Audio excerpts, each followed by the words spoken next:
कि उसको peace prize नहीं मिला। मोदी जी, उसके नजर में मोदी जी सरासर जिम्मेदार हैं। अब हमारे पास क्या क्या कॉन्फ्लिक्ट है? सबसे पहले तो कश्मीर ही है। इसमें जिसको कहते हैं ना कि हमारे लिए प्रॉब्लम ये है कि वो देश वहां पे विराजमान है, उसके बोर्ड ऑफ पीस पे पाकिस्तान। ट्रंप ने शहबाज शरीफ वहां के प्रधानमंत्री से पूछा आसिफ मुनीर कहाँ है, कि हैज ही कम? तो उसने बताया कि yes he is sitting there. उसने देख, मतलब उसको इतनी बेचे, उसको इतना अच्छा लगता है आसिफ मुनीर। अब अंदाजा लगाइए आप, वो 100% सबसे पहला काम यही करेगा पाकिस्तान, कश्मीर का प्रॉब्लम उठाएगा। आपको सिंधु जल वार के बारे में आपको प्रोबेबली ऐसी परिस्थितियां पैदा हो जाएं कि आपको जवाब देना पड़े, क्योंकि आपने पानी रोक रखा है। अब वो मोदी ने वो समय गंवा दिया है। अगर ये सब चीजें सीज फायर की थी, टैरिफ की थी, ये पहले हो जाता रिजोल्यूशन इनका। हमारे पड़ोसियों से पंगे हैं, हम नेपाल, हो सकता है नेपाल ही खड़ा हो जाए कि हमारा भी ये है जी, इसको रिजोल्यूशन कराओ। रोटियां सेकने का टाइम आ गया है, अब इंडिया को नीचा दिखाने का टाइम आ गया है। नई नई दिक्कतें अभी ट्रम्प जो है इंडिया के रास्ते में खड़ी करेगा। नींद तो मोदी जी को भी नहीं आ रही होगी, भले ही वो डमरू बजा ले कहीं जाके। क्या क्या नहीं हो गया 4 दिन में, पिछले 4 दिनों में, और इंडिया का कहीं नाम भी नहीं है। साफ पता चल गया ट्रंप को कि कितना डरे हुए हैं मोदी, या भारत सरकार क्यों उनसे चैलेंज नहीं करना चाहती, क्यों टिप्पणी नहीं करना चाहती। और पाकिस्तान हमारा दोस्त है, और वो जो भी बोलेगा मेरे ख्याल से वो करेंगे। खतरा ये भी है कि स्टेबलाइजेशन फोर्स यहाँ भी भेज सकते हैं, कि क्योंकि आप दोनों मान नहीं रहे हैं, हालांकि पाकिस्तान का सपोर्ट करेगा, वो ऐसा निर्णय ले सकते हैं कि चूंकि भारत इसमें शामिल नहीं होना चाहता है, हम इसमें एक तरफा कार्रवाई करेंगे बोल के कुछ भी कर सकते हैं। Real hero for Donald Trump is Asim Munir. खतरनाक बादल मंडला रहे हैं भारत के ऊपर ये ट्रंप को लेके, और वो इतनी आसानी से जो है चुप नहीं रहेंगे। देखिए, उनका पूरा उनकी साजिश है कि नॉर्थ ईस्ट को अलग थलग कर दिया जाए, क्योंकि अमेरिका चाहता है वहां से बहुत आगे आगे अभी परेशानी ही आने वाली है, क्योंकि पाकिस्तान बहुत ज्यादा, और आसिफ मुनीर से बड़े इन्फेचुएशन हो गया उनको आसिफ मुनीर से। और क्योंकि पाकिस्तान को इससे अच्छा मौका क्या मिलेगा, तो उनको तो जिसको कहते हैं ना, फर्श से अर्श पे पहुंचा दिया। लेकिन ये बोर्ड ऑफ पीस है गाजा का, जिसको उन्होंने अनाउंस किया, लेकिन क्योंकि भारत इसमें शामिल नहीं हुआ, इससे क्या डोनाल्ड ट्रंप अब भारत से बदला लेंगे? क्या वो मोदी जी से बदला लेंगे, या फिर उनके पास अब कोई विकल्प नहीं है?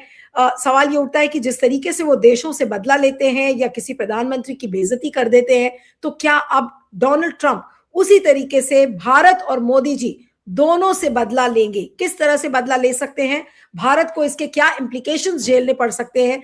बोर्ड ऑफ पीस में परमानेंट है, और ये पूरे दुनिया के जो भी हॉटस्पॉट्स हैं, कॉन्फ्लिक्ट जोन है, उसमें भी इंटरवीन करेंगे। जैसा अमेरिका के secretary of state Marco Rubio ने कहा कि हर ऐसा कॉन्फ्लिक्ट जोन इसमें काम करेगा जहां शांति स्थापित करना होगा, जहां यूनाइटेड नेशंस अभी कुछ कर नहीं पाई। तो मतलब उनका ये रवैया भारत के लिए बहुत खतरनाक है, क्योंकि कश्मीर का मामला जो यूनाइटेड नेशन सिक्योरिटी काउंसिल से जनरल असेंबली में गया है, अभी तक उसे सुलझाया नहीं। हमारा स्टैंड पूरा लिबरेशन ऑफ कश्मीर और हम ना मिलना है बोल के बोल रहे हैं। पाकिस्तान अपना रवैया पेश करता है। तो इस लिहाज से जो है कई जंगे हुए हैं, और न्यूक्लियर फ्लैश पॉइंट भी बन गया है, जैसा क्लिंटन ने कहा, और रीगन भी अभी बता रहे हैं कि ऑपरेशन सिंदूर अगर नहीं होता तो 10 से 20 मिलियन लोग इस जंग में, न्यूक्लियर जंग में मारे जाते। तो इसको भी वो मीडिएशन पहले से बोल रहे हैं कि मीडिएशन करेंगे। तो भारत इसको नजरअंदाज करता आ रहा है, ये बायलैटरल इश्यू है बोल के। तो इस लिहाज से जो है, अगर भारत ऑफिशियली शामिल होता है, तो ऐसे मामले जैसा यूक्रेन, रशिया है, और ग्रीनलैंड का मामला है, भारत चीन का मामला है, अमेरिका इसमें दखल अंदाजी करेगा और हमको मजबूर करेगा कि उसके पॉइंट ऑफ व्यू को सपोर्ट करे। तो ये हमारे फॉरेन पॉलिसी ऑब्जेक्टिव की नजर से बहुत ही खतरनाक है, डेंजरस है। इसके इम्प्लीकेशंस बहुत हो सकते हैं, और ये भी है कि खतरा ये भी है कि स्टेबलाइजेशन फोर्स यहाँ भी भेज सकते हैं, कि क्योंकि आप दोनों मान नहीं रहे हैं, हालांकि पाकिस्तान का सपोर्ट करेगा, तो भारत के ऊपर काफी गंभीर असर पड़ेगा। अपने जो पॉलिसी है कश्मीर में या नॉर्थ ईस्ट में या जो भी मसले इंडिया गूंज रहा है, नेपाल भारत का वगैरह, चीन और भारत, तो खतरा यही है भारत को कि ये ट्रम्प अगर प्रेसिडेंट भी नहीं रहे तो ये लगातार इंटरफियर करते रहेंगे, ये बोर्ड ऑफ पीस की तरह वजह से, और भारत को तंग करते रहेंगे। पहले ही भारत की गवर्नमेंट जो है ट्रम्प से नाराज है और काफी प्रॉब्लम्स फेस कर रहे हैं। हमने आपका इंतजार किया, आपने इसमें शामिल नहीं हुआ, हम विड्रॉ कर रहे हैं बोल के प्राइम मिनिस्टर मोदी को भी इंसल्ट करेंगे, क्योंकि इनविटेशन प्राइम मिनिस्टर मोदी को गया है। और दूसरी तरफ वो भी धमकी देंगे कि आपने हमारा स्वीकार नहीं किया बोर्ड ऑफ पीस मेंबरशिप को, आप और 25% या 50% जो भी मनमानी वो करना चाहते हैं वो करेंगे।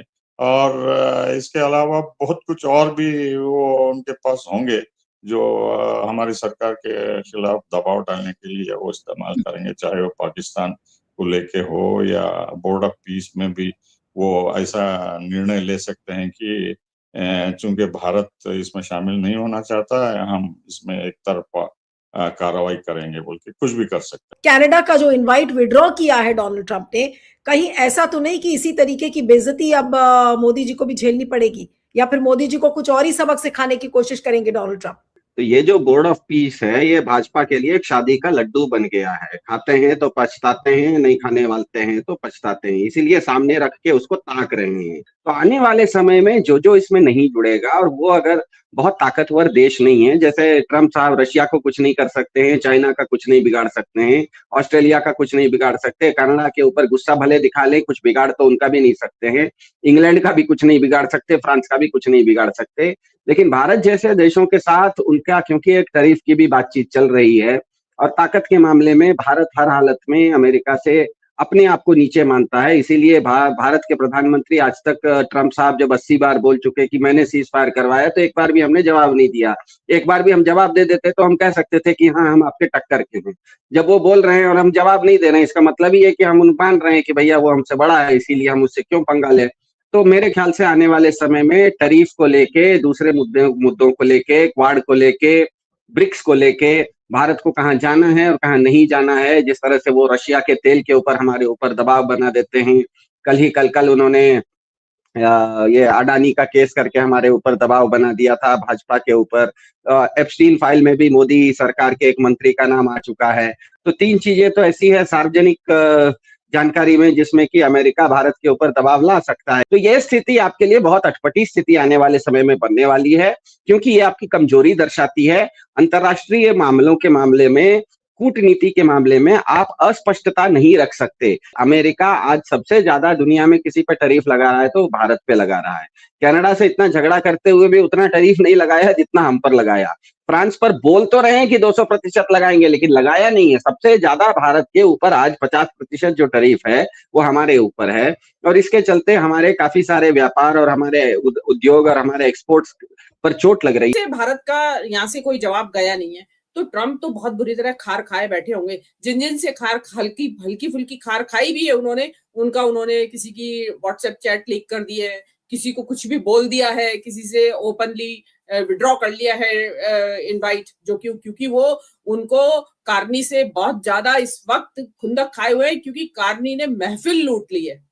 नीलू जी, ना केवल महफिल लूटी डेवोस में कार्नी ने, अभी तक वो हीरो बने हुए हैं सोशल मीडिया के कार्नी, और ये ट्रम्प को बर्दाश्त नहीं हो रहा है कि कहां तो ये मेरा शो होना चाहिए था डेवोस में, और ये कहां कार्नी का हो गया जिसको कि वो 51st स्टेट बनाने की कोशिश कर रहे हैं अपनी। तो अब उसमें इंडिया का आता है, क्योंकि इंडिया वाली बात जो उसने कल भी दोहराई थी कि उसको पीस प्राइज नहीं मिला, नोबेल पीस प्राइज नहीं मिला, उसके लिए वो सीधा इंडिया को जिम्मेदार ठहराते हैं कि अगर ये हो जाता, क्योंकि 2 मिलियन लोगों की हमने जान बचाई, वहां पे न्यूक्लियर वॉर अगर हो जाता, तो इसके लिए मोदी जी, उसके नजर में मोदी जी सरासर जिम्मेदार हैं। तो अब इसमें आपने पूछा कि भाई हमें नुकसान क्या आ सकता है, हमारे लिए तो बहुत सारे नुकसान है। ये देखिए, जो ये पीस, जो बोर्ड ऑफ पीस बनाया है, वो उसमें लिखा है कि जो भी दुनिया में कहीं भी कॉन्फ्लिक्ट जोन में कोई के जो कॉन्फ्लिक्ट्स हैं, उनको रिजोल्यूशन के लिए ये बोर्ड है, वहां भी काम करेगा। मतलब गाजा रिजोल्यूशन हो जाएगा, गाजा का रिकंस्ट्रक्शन हो जाए, पीस भी बन जाए, वहां पे सब कुछ हो जाए, उसके बाद भी एग्जिस्टेंस में रहेगा। और जहां जहां कॉन्फ्लिक्ट्स है, अब हमारे पास क्या क्या कॉन्फ्लिक्ट्स है, सबसे पहले तो कश्मीर ही है। इसमें जिसको कहते हैं ना कि हमारे लिए प्रॉब्लम ये है कि वो देश वहां पे विराजमान है, उसके बोर्ड ऑफ पीस में पाकिस्तान उनका खास साथी है। इतना खास साथी है कि जब वो साइन कर रहे थे वो डॉक्यूमेंट, तो उन्होंने, ट्रंप ने शहबाज शरीफ वहां के प्रधानमंत्री से पूछा आसिफ मुनीर कहाँ है, कि हैज ही कम, तो उसने बताया कि yes he is sitting there. तो उसने देख, मतलब उसको इतनी बेचे, उसको इतना अच्छा लगता है आसिफ मुनीर, अब अंदाजा लगाइए आप। और वो व्यक्ति, क्योंकि वो वहां दे आर ऑन बोर्ड, तो वो जो है वो 100% सबसे पहला काम यही करेगा, पाकिस्तान कश्मीर का प्रॉब्लम उठाएगा। उसमें आप बता दीजिए, आपका एक बार के लिए समस्या तो खड़ी हो गई ना, आपको जवाब दें या ना दे। उसके अलावा जो हमारे यहाँ water treaty, Sindhu water treaty है, वो तो किसी एक कोर्ट के अंदर रेटिफाई हो रखी है वो ट्रीटी, वो उसको उठाएगा। आपको सिंधु जल के बारे में आपको प्रोबेबली ऐसी परिस्थितियां पैदा हो जाएं कि आपको जवाब देना पड़े, क्योंकि आपने पानी रोक रखा है। तो आपके लिए दो तो यही हो गए। तीसरा वो सीज फायर की हाँ भरवाने का, कि आप सीज फायर के लिए हाँ भरिए, और वो नहीं भरेंगे तो और रस्सा कशी, खींचातानी। आपके अडानी का हम कल ही डिस्कस करके चुके हैं कि एक और नई तलवार लटक गई है मोदी जी के सिर के ऊपर, कि किस टाइम मदुरोफिकेशन हो जाए अडानी का, कब मदुरो की तरह उठा के ले जाए। तो ये चीजें जो चल रही है, टैरिफ का तो भूत अभी भी हमारे सिर के ऊपर है, नाच रहा है सिर के ऊपर भूत। तो हम, मतलब देखिए, इसका मतलब ये भी नहीं है कि हम उसे बोर्ड ऑफ पीस में सिग्नेटरी बन जाएं। इसका मतलब ये भी नहीं है कि अगर इतने सारे प्रॉब्लम्स हमारे लिए खड़ी कर देगा तो उसके बदले में हम वहां खड़ी हो जाएं। तो वो कोई सलाह नहीं दी जाती है। मतलब वो हम एज एन इंडियन तो एग्री नहीं करेंगे कि इस तरीके के बोर्ड में, जिसमें कि इसकी ट्रम्प की हेजिमोनी है और उसका पता नहीं है, हेडक्वार्टर्स ही नहीं पता है कहाँ पे है हेडक्वार्टर्स। वो जो $1 बिलियन लिए जाएंगे जो परमानेंट मेंबर से, उनका उन पैसों का क्या होगा, मतलब क्या, कुछ नहीं पता है, किसी को कुछ नहीं पता है। एक हवा में उन्होंने, जिसको कहते हैं ना, पतंग उड़ा रहे हैं ट्रम्प। तो ऐसी पतंगबाजी में शामिल तो नहीं होना चाहिए, लेकिन शामिल ना होने से दिक्कतें कम नहीं होंगी, क्योंकि उससे पहले, और वो देखिए, इन दिक्कतों को शामिल ना होते लेकिन फिर भी दिक्कत से बचे रहते, उसका टाइम जा चुका है अब। मतलब Modi has missed the bus. अब वो मोदी ने वो समय गंवा दिया है। अगर ये सब चीजें सीज फायर की थी, टैरिफ की थी, ये पहले हो जाता रिजोल्यूशन इनका, परमानेंट कुछ इनका रिजॉल्व कर लेते तो शायद अब बच जाते, मना भी कर देते और बचे भी रहते। लेकिन अब तो आपने मना भी कर रखा है और आप टैरिफ से भी पीछे हट रहे हैं। मतलब टैरिफ का आपका फाइनल नहीं हुआ है, आप कश्मीर का रिजोल्यूशन ही, सीज फायर में आपने हामी नहीं भरी है और अब इस पे भी साइन नहीं कर रहे हैं। तो उसमें क्या होगा कि उसको सबसे पहले तो होता है ना कि किसके ऊपर बस चल रहा है मेरा, बाकी के ऊपर तो किसी के ऊपर नहीं चला। यूरोप वालों ने, सबने, मतलब पूरी मुस्तैदी के साथ इकट्ठे एकजुटता दिखाई है।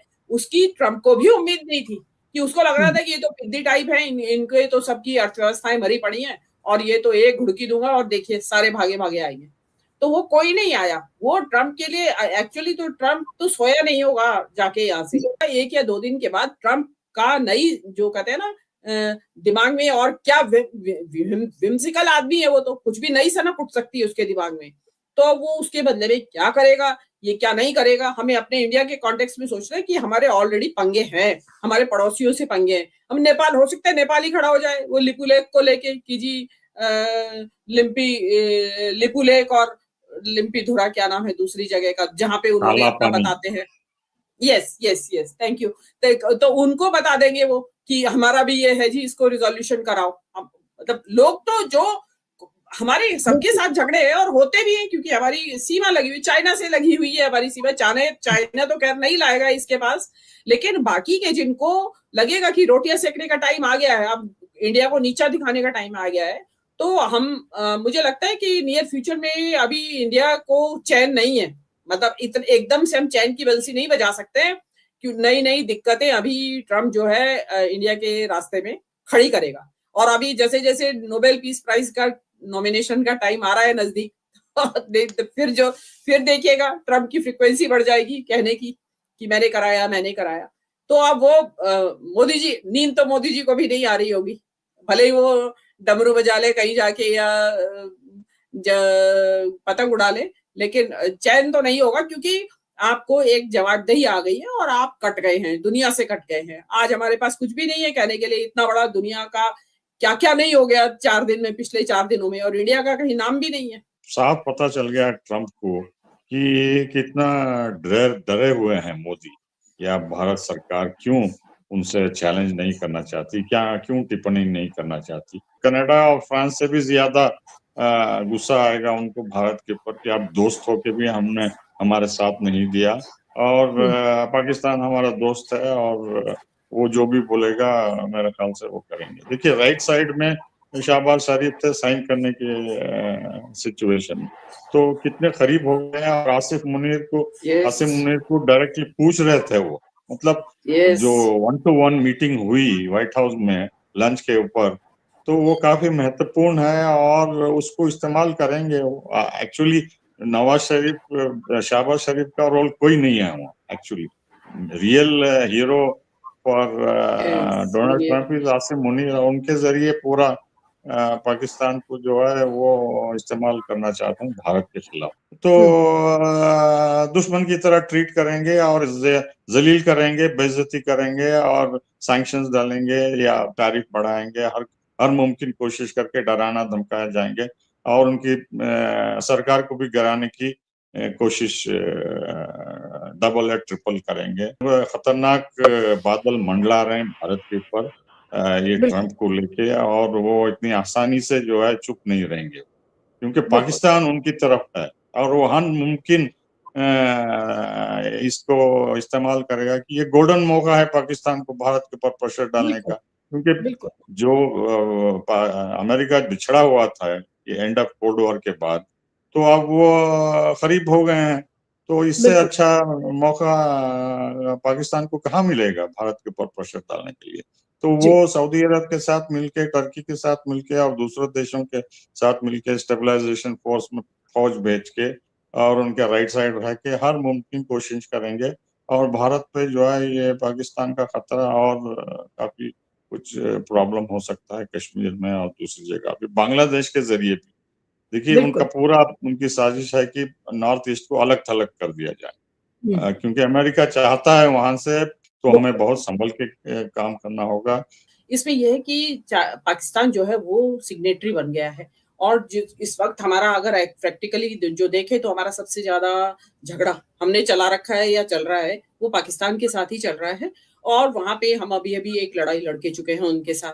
तो वहां पे जो नए उपद्रव जो खड़े होंगे अभी पाकिस्तान की तरफ से हो सकते हैं, वो चीजें बड़ा कंसर्न पैदा करने वाली हैं, और वो डेफिनेटली हम बहुत आगे अभी परेशानी ही आने वाली है, क्योंकि पाकिस्तान बहुत ज्यादा, और आसिफ मुनीर से बड़े इन्फेचुएशन हो गया उनको आसिफ मुनीर से प्रोबेबली, इसलिए वो जो आसिफ मुनीर की सलाह और उसके इनविटेशन वहां होते रहेंगे, और क्योंकि पाकिस्तान को इससे अच्छा मौका क्या मिलेगा, वो तो बेचारे वो क्या कहते हैं ना, इतनी इकोनॉमी की फेल्ड इकोनॉमी थी वो कंट्री तो, और वो अचानक से ट्रंप दुनिया का जो सबसे ताकतवर आदमी है उसके राइट हैंड में बैठ के वहां साइन कर रहे हैं, तो उनको तो जिसको कहते हैं ना फर्श से अर्श पे पहुंचा दिया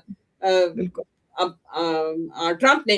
तो इसके हमारे लिए कॉन्सिक्वेंसेस या इसके इम्प्लीकेशंस अच्छे नहीं होने वाले हैं।